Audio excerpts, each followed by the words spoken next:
Jonathan here, Taupo region, Central North Island. How are you? It's another beautiful day here, and I'm just standing by this rose that caught my attention. But what I was going to talk about was mulch and various types of mulch you can get and applications of them. We tend to think of mulch as being bark or wood chip or shredded, forest types floor stuff.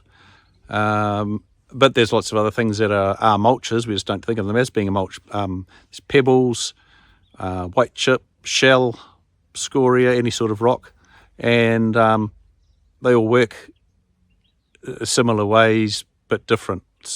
But they're still ground covering, so they're still a mulch, just not what we tend to call a mulch. Got 3.5 meters. I've spread 1 meter off already. That was on the back of the truck, and I've got 2.5 left on here.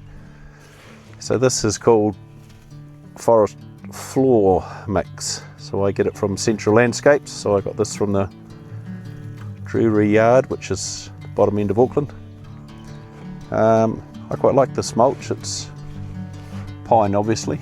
The mulch of this sort of nature in New Zealand is pine, because that's our forestry that's getting cut down. But it's good stuff. I like it because it's got fines and the bigger stuff in it, so you get good cover and you get reasonable length of time for it to rot down because you've got the big and the small. So you got a bit of everything, but it's not chunky like actual bark chip. So it just it looks nice. It's good cover. It's really light. You can shovel and put as much in a barrow as you could possibly fit, and it's still not heavy.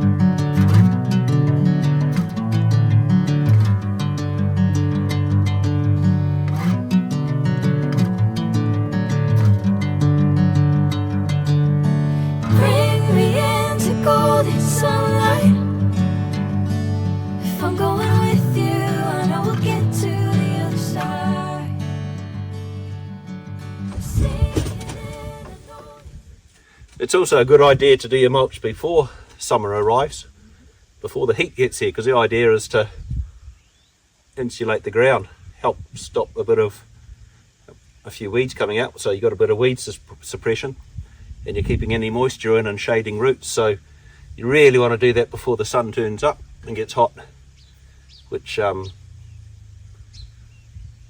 this is early, I guess, but any time of the year is good, of course, but any time from now on through to probably maybe November, December, maybe by Christmas anyway, get it down before the real heat comes, and that just helps your plants out. And it's not such a hot job if you're doing it before the summer gets here for yourself as well. A really good mulch that you don't even have to do anything to get it, apart from having plants and trees that drop leaves, is all this leaf mulch. If you can see how thick that is,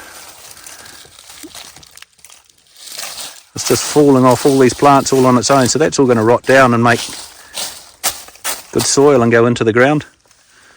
And look, it's just littering the ground. So that's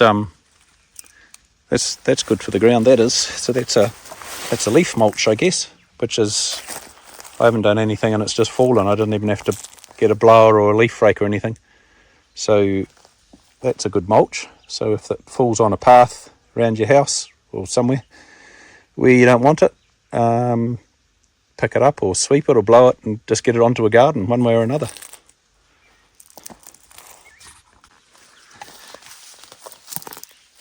So in this garden, it's a similar thing to that leaf mulch, a similar idea. It's all the branches from my prunings around the property, well, not all of them, but a lot of them. I started this one probably 6 years ago up in here because I didn't want to throw the branches away for no reason. I thought, well, I'll chop them all up, probably no bigger than say an inch, and spread them all in this garden. The plants have since grown, so you don't even see anything that hasn't rotted, but I'd say by now most things have actually rotted down. These are all off the Dodonia hedge that's around it, so they would have only been earlier this year, but they'll rot down. I don't pick up the clippings off the hedges. I let them fall into the gardens. It's only if they're somewhere sort of on the edge of a lawn or, you know, sort of picturesque where I don't want to see them too much, I'll pick them up. But other than that, I throw them, leave them where they are, or yeah, pick them up and throw them in gardens like this. But this is just rotted down, and you can sort of see, but it's just like so good for the making soil, so good for the plants, and it's another version of free mulch. And yeah, if you've got an area maybe in behind things where you don't want to see it, you could throw it, and it's just a big open compost pile basically of branches and leaves and twigs that will rot down. This is our wool bale full of leaves. They're all off. Oh, there's a couple of oak tree leaves, scarlet oak.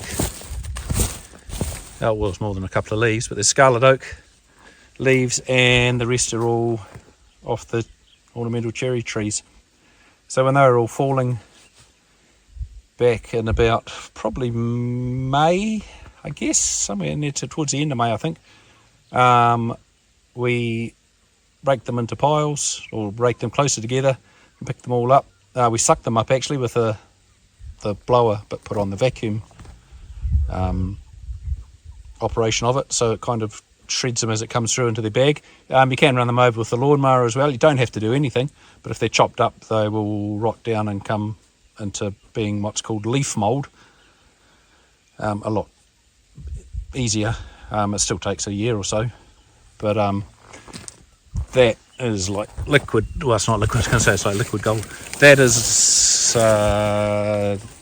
that's where the rubber meets the road as far as composting stuff goes. Leaf mould.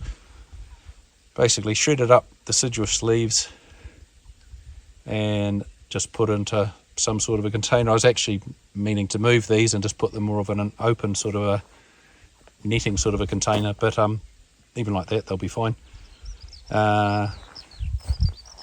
You don't tend to do things like magnolia leaves and sort of big things like that, more these softer, smaller leaves of deciduous, not evergreens. But yeah, leaf mould, that's worth its weight in gold, leaf mould.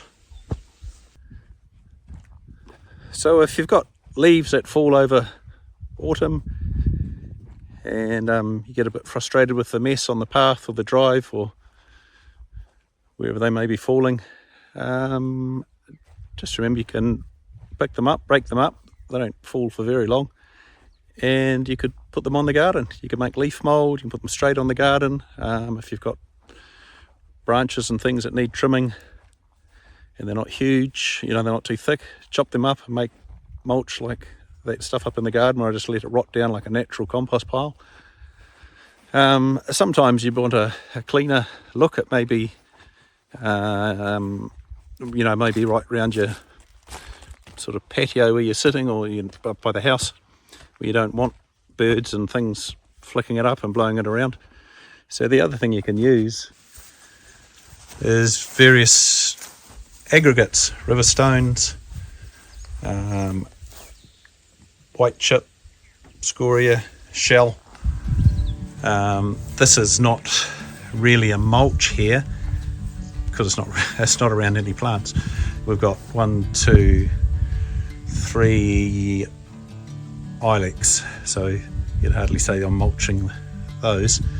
And this garden here, these river stones finish on the edge of it, so they're not in under there anyway. But it could easily be a garden with plants as an example, and you could have stones. So you know, a Mediterranean thing, agaves and succulents and stuff like that, they'd do well with rock and stone type mulch. Remember, the stones will get hotter, especially if they're the grey ones. These are brownish, but they still get warm in summer. So you need to take that into consideration for the roots of your plants, and even the heat coming up off them around the leaves. Your plants may not be happy with that particular situation. So the other thing you can do is put, I haven't done it here, this is obviously a sculpture with some schist rock around the bottom, but if that was a plant, you could put mulch around the plant and then put the pebbles or the stones or whatever out from it. White chip is an interesting one. It's lime basically, so you wouldn't want to be putting it around camellias, azaleas, magnolias, rhododendrons and any of the acid-loving things. You could put it around lilacs and whoever else likes lime, but yeah, just bear in mind where you're putting it.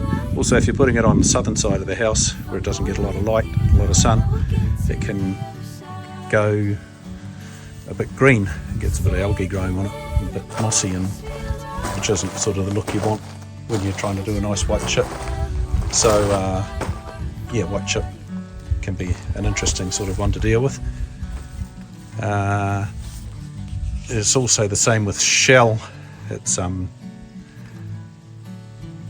can look good. It's look good for a petanque court, but just bear in mind that if you're in a sunny area, the same with concrete, and it's a light colour, it's so reflective up on your face when you're out in it. It's like being in the snow. So if you've got white chip and shell or light coloured concrete big patio area, it can be incredibly bright on your eyes, reflecting the whole time. So not only on your eyes, you end up getting sunburnt. You don't realise till you put down an area how bright it is. Here's some more of my chopped up compost mulch making area. That's been added to every now and again over the last couple of years. So I hope that gave you some ideas for mulch. It can really tidy up the garden, any sort of mulch, and it's good for the plants, helps keep the weeds down, helps keep moisture in, especially with summer a little way off, but it's coming. So start looking now at what you're going to do with mulching things. You may need an edging around the garden. We've got such big gardens here and such a huge area. I don't tend to do formal edgings, but there's nothing wrong with having edgings if that's what you think you might need. Could be rocks, could be bricks, could be timber, could be steel, could be just a cut edge, and just helps keep the mulch under control. River stones and things like that, of course, they don't go anywhere anyway, so they don't need an edging quite so much, apart from maybe a mower that might flick them out. I don't have any trouble, however. So hopefully I've brought a few ideas to you, or helped you remember of a few things that you may have forgotten or not thought about lately, and maybe helped you look at even the winter, autumn and winter droppings of leaves in a positive light, because it's all part of nature and you're not going to stop them, so you can work with them and use them. Anyway, thanks for watching. Hope this is good for you, and like what you've seen, or subscribe or comment, and I'll see you next time. See you later.